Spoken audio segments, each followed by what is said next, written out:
승리하는 여러 민족보다 강하다는 것을 믿으십니까? 여기 모이셔서 기도하신 여러분이 각자 한 사람 한 사람이 기도하지 않은 100만 군대보다 강합니까? 믿으십니까? 저는 오늘 여러분과 함께 대한민국을 위해 기도하고 특별한 기도 제목을 들고자 여기에 왔습니다. 여러분, 대한민국의 영적 지형도가 변하고 있습니다. 대한민국이 거듭나고자 하는 태동이 느껴지십니까? 흑암 중에 암약하던 자들이 드러나고 전 세계에 걸쳐 거룩한 운집이 무엇보다 광장에서 기도의 바람이 일어나고 있습니다. 저는 감히 확신합니다. 곧 대한민국의 시간이 올 것입니다. 대한민국의 때가 임박한 데에는 바로 이 자리에서 주말을 반납하고 기도하시는 여러분이 계셨기 때문입니다. 저는 대한민국 국민인 것이 자랑스럽고 또 여러분과 한 자리에서 기도할 수 있음을 감사드립니다. 광장을 메운 우리들의 부르짖음이 이제 곧 결실을 맺을 것입니다. 제가 한 가지 묻겠습니다. 우리가 현재 목격하는 이 바가 또 지금 대한민국에서 매일 갱신되는 역사의 순간들이 또 거대한 영적 지각 변동이 과연 어느 개인의 머리에서 나온 것이거나 몇 사람의 계획이나 의지로 가능하다고 생각하십니까? 저는 대한민국이 하나님의 손에 들려있다고 확신합니다. 표면적으로는 그렇지 않아 보일 수 있겠지요. 폭주하는 입법부, 재판 규정조차 무시하는 헌재의 대단한 결정권이 있다고 보일 수 있으나 그것은 착시입니다. 속지 마십시오. 절대 그렇지 않습니다. 대통령의 계엄령은 지극히 정당했습니다. 여러분이 앞으로 어딜 가시든지 대한민국 제20대 대통령 윤석열 대통령의 12.3 계엄령은 정당했고 필요했음을 당당하게 피력하십시오. 탄핵을 반대하면서도 계엄령을 비판하거나 조기 대선을 운운하는 것은 비논리적일 뿐 아니라 지금도 옥고를 치르고 계시는 대통령의 우국 충정을 왜곡하는 것이고 또 나아가 대통령과 대한민국 헌법 뜻을 지키겠다는 일념으로 자기를 던져 그 대가로 지금도 구치소에서 영화의 몸이 된 63명의 애국구민들을 버리는 것입니다. 계몽의 결과 우리는 203040을 얻었습니다. 작년까지 우리나라 10대부터 30대까지 사망률 1위가 무엇인지 아십니까? 자살이었습니다. 하루 20시간 10년간 배달일을 해도 집을 살 수 없고 결혼하여 가정을 이루는 것을 꿈꿀 수 없었던 우리 청년 세대가 마약과 음주, 게임 등 각종 중독에 내몰렸죠. 아름다운 청년의 때 그 어떤 소망과 비전도 품을 수 없었던 세대들이 클럽 가는 것보다 대통령을 지키는 집회 앞에 가서 시위하는 것이 더 의미있고 신나고 재밌다며 자발적으로 자리를 박차고 나왔을 때 여러분 가슴 떨리지 않으셨습니까?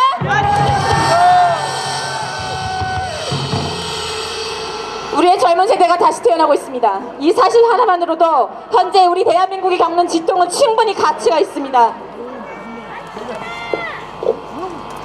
슬라이드 보여주십시오. 자, 민주당 측 교육연수원장이 우리 2030 세대들 두고 뭐라고 했는지 아십니까? 2030 세대들 말라 비틀어지게 고립시켜야 한다고 했습니다. 이자는 나라를 말아먹어도 전혀 이상하지 않은 사람입니다. 미래 세력을 고립시켜야 한다고 하는 세력이 반국가 세력이 아니면 무엇입니까? 대한민국을 다시 위대하게 하자는 Make Korea Great Again 이라는 슬로건이 요새 유행입니다. 이 슬로건 정말 좋죠. 그런데 대한민국 위대해지기 위해서 먼저 해야 할 것이 있습니다. 그것은 대한민국 먼저 거듭나는 것입니다. 그리고 한국의 거듭남에는 이 나라의 오래된 악습, 바로 분열의 극복이 반드시 선행되어야 합니다. 진정한 통합은 선거 직전에 25만원씩 나눠주는 매표행위 같은 싸구려 저질스러운 포퓰리즘 정책으로는 절대 불가능합니다. 그런 방식으로 여러분의 눈을 가린 정당과 정치인이 생각나신다면 다음 선거에서는 눈길도 주지 마십시오. 대한민국의 통합은 우리 세대가 각자 피 흘릴 각오로 분열의 구습에서 벗어나야 할 각오가 있어야 됩니다. 그런데 그 일이 정말 일어났습니다.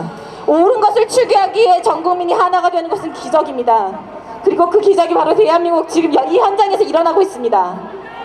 오늘 기도회에서 저는 여러분과 세 가지를 놓고 기도할 것입니다. 먼저 하나님의 동격자이신 여러분들께서 그간 이 나라에 감춰진 비리와 거짓이 전부 드러나도록, 그리고 이 나라 국민들이 진리와 거짓을 바르게 구별할 수 있는 판단력을 갖도록 하나님께 호소해 주실 것을 간청합니다.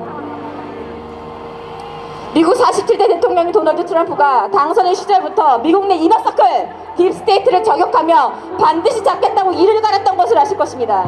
퓨리탄이 하나님의 말씀에 의지하여 세운 거룩한 나라 미국에도 어느 순간부터 비대해진 관료 집단이 기승하고 자기들끼리의 거버넌스를 만들어 부정부패를 저지르고 국민위에 군림하는 명예화부를 탐닉하는 세력들이 암약하고 있었습니다. 바로 이들이 트럼프가 척결돼서 영순위로 삼았던 딥스테이트라는 존재입니다. 한국에도 이런 딥스테이트가 있습니다. 바로 우리 법 연구회 그리고 그 후신인 국제인권연구원에 가입된 법관들입니다. 이들은 대한민국 전체 법관의 10%도 되지 않습니다. 그런데 현재 보십시오. 탄핵 심판 진행하고 있는 헌재 8명 중 무려 절반이 우리 법 연구회입니다. 이게 저만 이상한 겁니까? 대한민국 사법부를 숙주 삼아 자기들끼리 좌경화된 거버넌스를 만들고 이에 따라 판단하는 사법부 카르텔, 우리 법 연구를 중심으로 하는 이 카르텔이야말로 대한민국형 딥스테이트며 대한민국을 사랑하는 국민이라면 이 카르텔에 맞서 분연히 일어나지 않을 수 없습니다. 사법부 카르텔은 우리법 연구에 국한되지 않고 선관위 카르텔과 연결됩니다. 아시는 것처럼 사법부와 선관위는 하나의 조직입니다. 대한민국형 딥스테이트는 사법부도 부족해서 이제는 선관위까지 장악했습니다. 가장 공정하고 깨끗해야 할 국가기관인 선관위가 지난 10년간 1200건의 채용비리 저지르다는 거 여러분들 잘 아시죠? 그들에 의해 계획되고 실행된 선거사무가 과연 공정하리라고 기대하십니까? 부정한 집단이 공정한 업무 집행을 할 것이라 믿으라고 강요하는 것 자체는 후한무치의 언어 폭력이며 국민을 가금류 취급하는 무례한 거버넌스가 아니고 무엇이겠습니까? 맞습니다. 윤석열 대통령이 돌아오신다면 선관위 조직은 통으로 갈아엎어야 합니다. 맞습니다. 그 와중에 국민 의사를 우습게 하는 자가 있습니다. 문영배대 행위에 윤석열 대통령의 강곡한 호소에도 불구하고 선관위 서버 검증을 그 자리에서 기각한 사실을 여러분 보셨을 것입니다. 깨끗하다고 당당한다면 뭐가 두려워서 그 자리에서 기각하겠습니까? 마지막 카르텔로 우리는 정보짬파 카르텔을 부숴 없애야 합니다. 그간 대한민국에는 PD 세력과 NL 계열의 종북 세력이 대한민국 자유민주주의 체제의 전복을 수시로 염탐했습니다. 그들은 이 나라가 발전할 때마다 번번이 발목을 잡았습니다. 우방인인 미국을 이유 없이 미워하고 대한민국에서 상속세도 내지 않으며 갖가지 세금 혜택을 통해 한국인의 혈세를 빨아먹는 화교의 나라, 중국에는 허리를 굽히고 대체 어떤 정보가 들어있는지 알 수 없는 USB를 북한 주적에게 갖다 바치고 영해 부근에서 국민이 능지처참에 가까운 죽임을 당해도 그것을 국가기록물로 저장하고 퇴근해버린 존재가 바로 문재인입니다. 거대 야당이 종중과 종북 기조로 대한민국을 북한과 중국에 갖다 바치려는 것을 대통령이 그냥 두고 본다면 그야말로 탄핵 사유가 아닙니까? 국민들이 그걸 눈뜨고 본다면 매국노가 아닙니까? 반국가 세력을 향해서 계엄을 선포하고 국민들이 나서서 그런 세력을 몰아내기에 광장에 나를 못 피는 것은 지극히 당연합니다. 그런데 거대 야당은 대통령과 우리를 싸잡아서 내란죄 프레임을 씌웠지요. 그리고 레거시 미디어는 그 프레임을 에이모스처럼 눕혀대고 우리 입에는 목줄을, 그리고 우리 목에는 목줄을, 우리 입에는 재갈을 채우려고 합니다. 조선 중앙 동아 패간하라! 다음 슬라이드 보여주십시오. 여러분, 이 예산안 보이십니까? 이 예산안 여러분 절대 잊으시면 안 됩니다. 이 예산안이 통과되어서 나라 경제가 붕괴하면 자살하는 사람 얼마나 될지 알 수 없습니다. 계엄이 발동되면 원래 텔레비에는 아나운서 한 명만 나오는 거 아시죠? 그런데 계엄령 발동돼도 여전히 우리나라에 자유가 있었습니다. 여러분, 계엄령으로 무릎이 까졌다는 사람 보신 적 있습니까? 그런데 이런 예산 폭력이 통과되면 경제 망치면 실제로 사람이 죽어나갑니다. 맞습니다. 대통령이라는 자리를 본인들 입맛과 의사에 따라서 그렇게 끌어내릴 수 있는 자리를 봤다면 우리 국민들은 얼마나 우습게 받겠습니까? 여러 선출직 가운데 국민으로부터 가장 많은 민주적 정당성을 부여받은 자리이므로 대통령에 대한 탄핵은 우리 국민이 부여한 민주적 정당성을 반복하고 파기하는 행위입니다.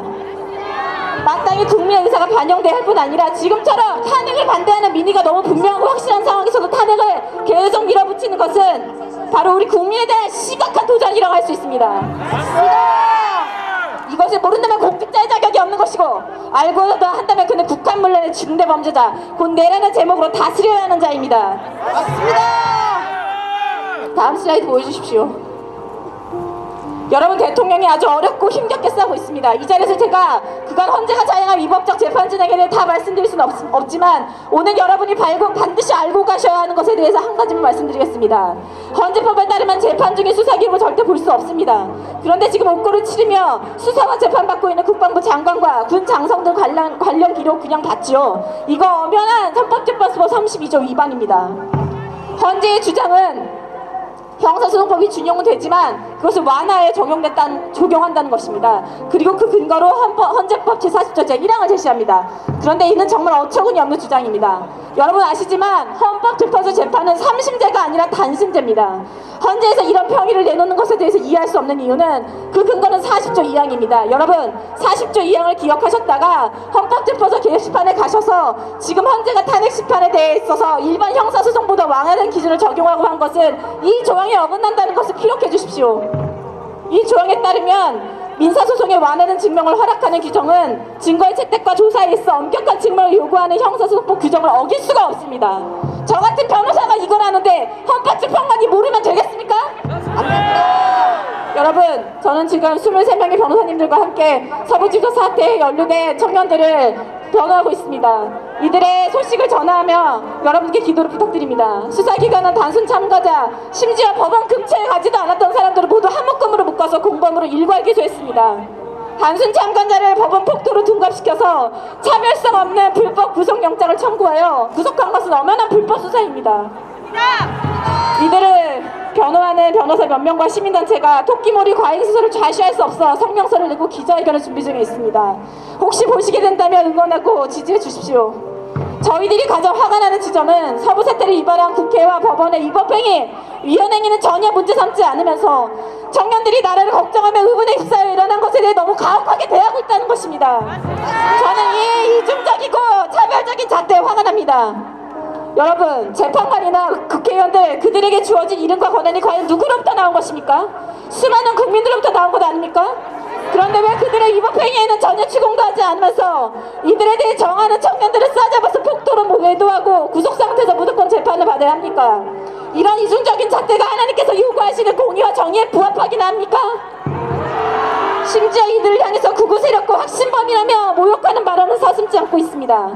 무엇으로 이들을 극우 세력과 또는 확신범으로 단정합니까? 다 대통령 탄핵 반대하고 반국가 세력 척결 주장하고 체제를 전복하려는 세력을 겨냥하면 극우입니까? 그러면 안중근 의사와 유관준 열사, 김구 선생도 극우입니까?